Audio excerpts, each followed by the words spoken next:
licensed professional teacher with further postgraduate studies in quality management systems, along with national vocational qualifications in health and social care and leadership and management in England. With extensive experience in academic leadership, she has served in various key roles including Dean, Program Coordinator, Chief Academic Officer, and Officer in charge of institutional offices. Her expertise spans quality assurance, curriculum development, and instructional innovation. She has also contributed significantly to research, presenting and publishing both locally and internationally, and is an author of several instructional modules. She actively engaged in accreditation and quality assurance initiatives and continues to champion excellence in education through faculty development, research, advancement, and community extension. Her leadership is truly grounded in excellence, innovation, and a strong commitment to academic quality. Ladies and gentlemen, please join me in warmly welcoming Dr. Ana Lucy Cabuenas.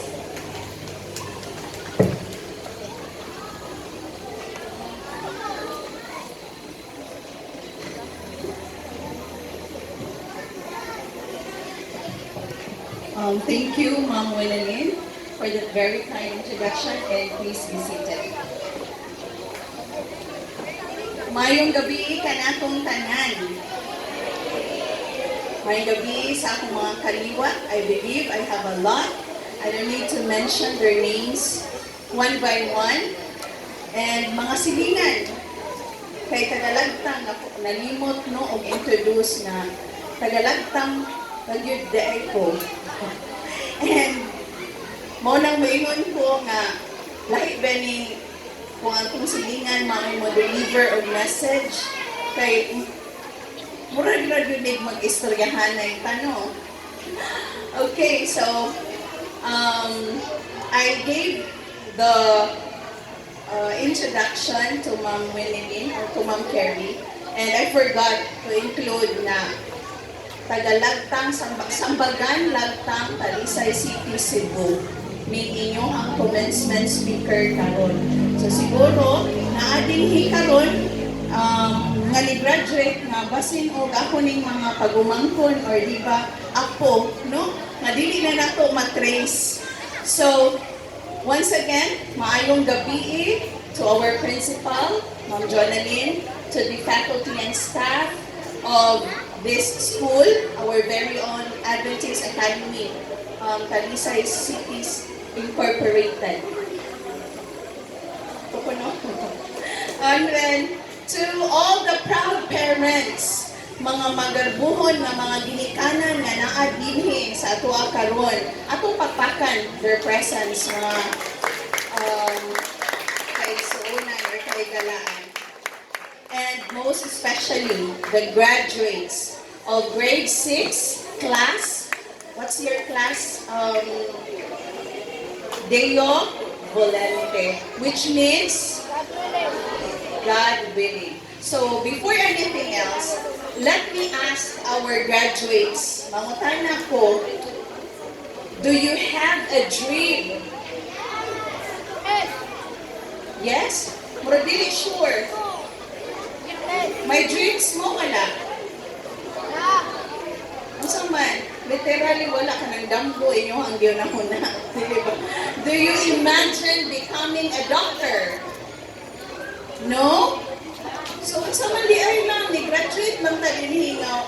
Walang tayo gihuna-hunaon sa umaabot.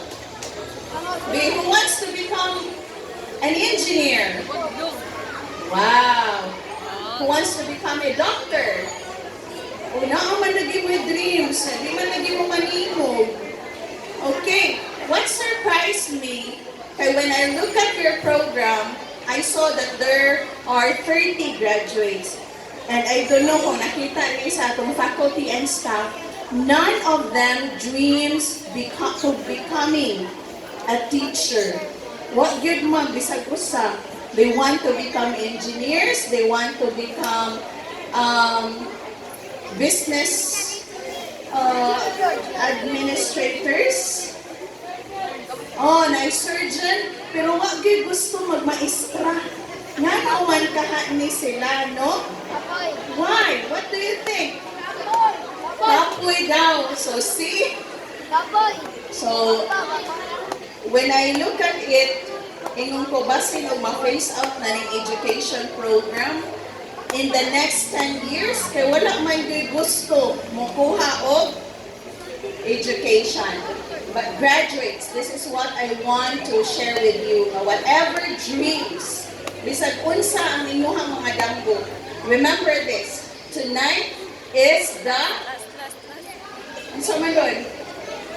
is the first step of your journey. Maugyod ni siya. The commencement means the end of this journey in elementary education, but this is the beginning of your, asahan mo pa doon after ani, manabaho na mo? No, you will proceed to the secondary education, 6 years, and another 4 years for you to complete your degree. Meaning, in mathematical operation, you need to study 10 more years to become an engineer, to become a doctor, to become the person you want to be. Unless gusto na mo build a family after senior high school. But again, this is the very moment that you need to envision what do you want to become. No? 10 years is too quick. Dali ra gyud kaayo na siya. So, let me share a part of my journey because it started here. I graduated my kindergarten dinhi. That was 35 years ago. So, don't count na kung pila kong edad. No? So 35 years ago, I wore a nice dress. I received a medal na parehas po unya sa inyuha. But you know what? I don't have my parents with me at that time. Ni-graduate po, wala ko yung mama and papa. Why? Because they were busy working hard for our family. Yung wala sad ko naka-realize ngayon, ana, di ay ka luoy no, kung may mama o papa, mapaso niya, inikatawag din mo receive sa imong medal, wag kay mama, mangita kag kaliwat, nga kinsa man na iyaan din ha. Fortunately, I have an auntie na ni-graduate po din ang anak. But growing up, mangutan ko na yung mga magpapalinhitanan. So, kinsa may walay mama and papa. So, congratulations. No, congratulations. Growing up, they couldn't always attend my activities. Dili all the time. Nga na akong parents. And I learned a very important lesson na how to persevere in life bisan wala imuhang mama at papa in all the activities. At a young age, kinsa man, kay balong maluto diri at the age of 6. I'm so proud of you, no? Kay at the age of 6, I used to cook using firewood. Kay ako mama o papa sa iyo manglakaw, so ako rin mo kat-kat sa mga buhan. Magluto ko dito kay para makakaon ni, no? So, ingon anak, I understood the value of hard work and how to earn. Kaya ang akong papa, usa ka farmer, welder, o daghan siya nakamuan, every time na namin harvest o mangga, ang kanang mga reject, yan ang ipahatag sa akong silingan. Ako, ma'am, akong dad-on, gusto na ko plastic, magdakog blade, magdakog asin. When I was in kindergarten, here, mga iyo akong classmate, ako ibaligya o tag 50 centavos. O see? Unya, inong ko pagdamo din ha. And when I got home, ako ihatag sa akong mama o papa. Ma-surprise sila nga naman because I saw how difficult life is. Dili-dali, mangita o kwarta. I learned to handle school activities even without my parents. Wa ko kay kanabang sa talisay karon I don't know kana galing mamili sila og bata nga during nutrition month and you gonna compete from one school to the other. I cannot imagine nga nahimo ko na ko nga naabot ko din sa Talisay District when I was in grade 1 kaya ako'y napilihan. Ako ra dito. And I was asked by a question about anang go, grow, and glow.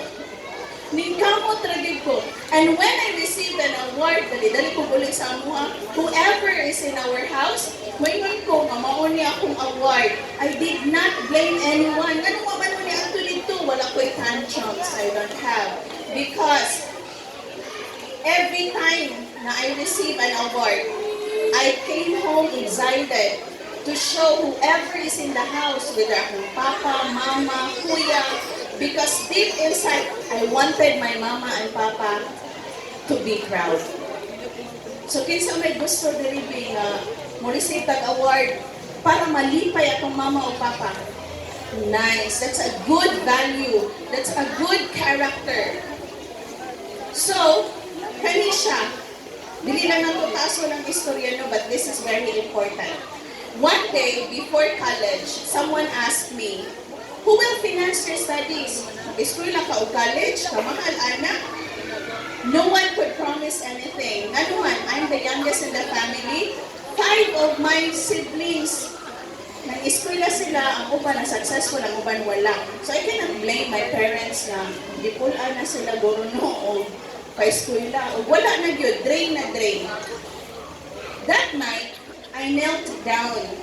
I cried and I prayed, Lord, imo man ka kong anak. I know nga walay anak nimo nga ma-abandon. I trust you. Nakatulog bitaw ko sa sige na kong hilak ba o ampo sa Ginoo. And I was high school at that time. In high school. Then, kani siya, God showed me a dream na akong ginagbo 26 years ago, and it's still vivid in my mind. I dreamed that I was climbing a steep mountain, grabe dyan kay katungason, holding on not to strong trees, but to grass, mga sagbot, shrubs, unsa man ang shrubs, mga, unsa naman, mga kasagutan, the same, no? And kani, banana plants, I don't know manong banana yun sa tanang mga makaon nga kuan.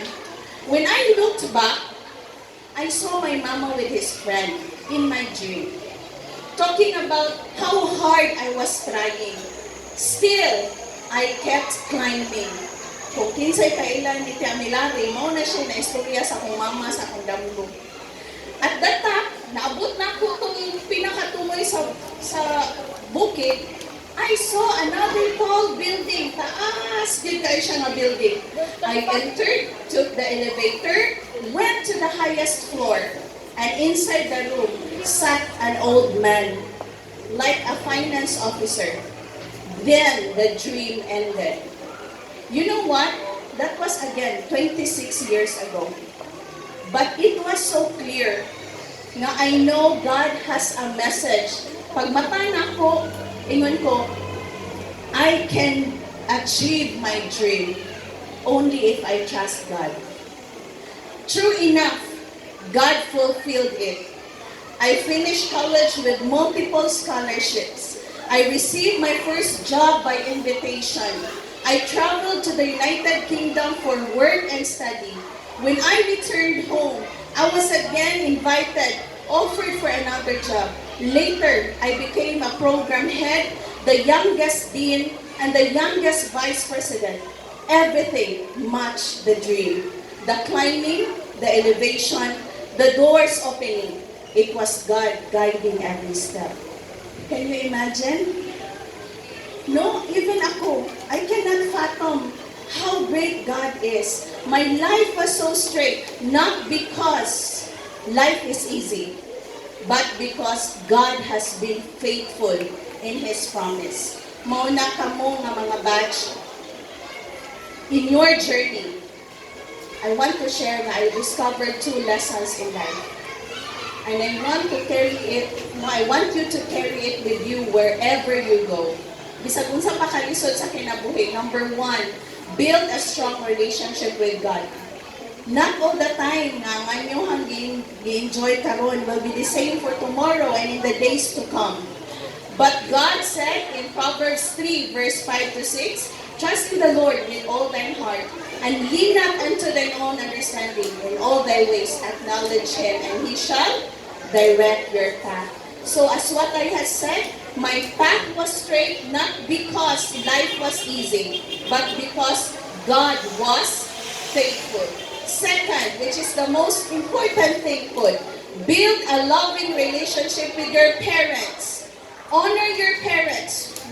Wherever maingon sa linimong, I love you na, I'm so proud of you, or dili. When I graduated in college, ako ra sa mong anak, ni-graduate ako mga igsoon, but they did not join in kaniba commencement exercise. So it was my dream na ako ginandal ko na kung mama o papa, hinig-graduate na ako. True enough, nahimo na nako. But I did not hear my mama and papa ba, malingon ako, I'm so proud of you, anak. Wala ko kadungog. Kaya wala ko kadungog, so nangayo ko confirmation. And it was so funny. I asked them, Ma, Pa, proud ka na ko? Ano siya, no? Ang may papa, maingon siya, ma, oh, proud niya. Wala na, kaya he's very formal. But my mama said, proud sa ako, sige, kagpangutana. No? So, mga kaigsunan, mga bata, mga graduates, no? Even when they cannot say out loud that they're proud of you, love them, no? Honor them. Even if they cannot attend your events, even when life is hard for them, even when they show love through their sacrifice. Kabalo mo, ang akong papa, I wish na ako talaga siyang dalhon dili, no? Para ma-present na ko sa inyo, ha? But, nanagay mga dili itunggot na mga higayon. Akong papa is a good disciplinarian. And this age niya, he told me na the only way na iyahang ma-partake na mo is to discipline us. Bisan pa man nga bunalan niya mo, tago siya, muhilak siya, kay nahadlok siya nga one day mag-hate ni sa iyaha. But no, we didn't. Right now, I could still remember nga no, di ay ingon na akong papa, no? So, honoring them is not about paying back. Dili na kay bayaran na to sila, kay pa-eskwela mo. It's about loving them. Ato silang higugmaon. So when you dream, dili lang ka mag-dream para sa imong kaugalingon. You dream with a purpose. Dream in a way that carries your parents in your success. And I believe you, blessings will come. Opportunities will be available sa inyo, ha? So, my challenge to you, graduates, whatever goals you have, whatever goals God has placed in your heart, whatever dreams you want to chase, carry those 2 lessons. Build your relationship with God, honor and love your parents. If you do this, success will follow. So may God guide everyone or every individual in your next journey as He guided mine. Daghang salamat ug may gabi kanatong tanan.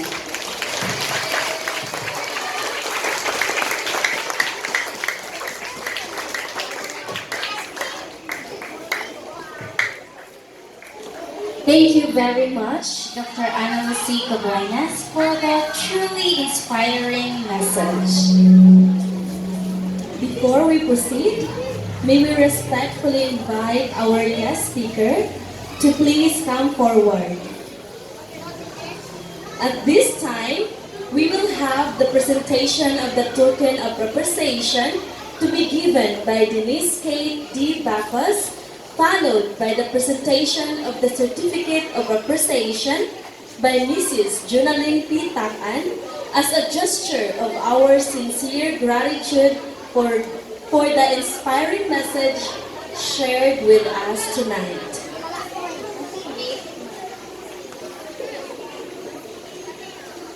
On behalf of Deo Volante 2026, we would like to express our heartfelt gratitude to Dr. Ana C. Cabuenas for the inspiring and uplifting message you shared with us.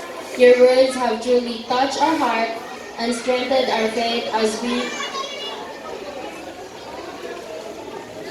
prepare to take the next step in our educational journey. We are deeply grateful for the wisdom, encouragement, and inspiration you have given us.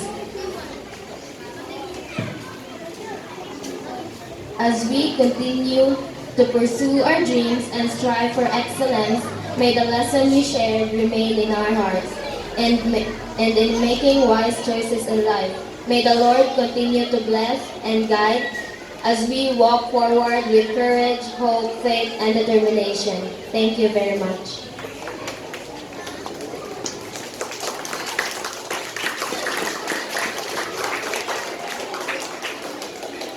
We would like to express our heartfelt gratitude to our invited speaker, our very own school board chairperson, Dr. Ana Cabuenas, for the inspiring message shared with us this evening. Your words have truly encouraged our grades 4 to 6 completers as they celebrate this important milestone in their academic journey.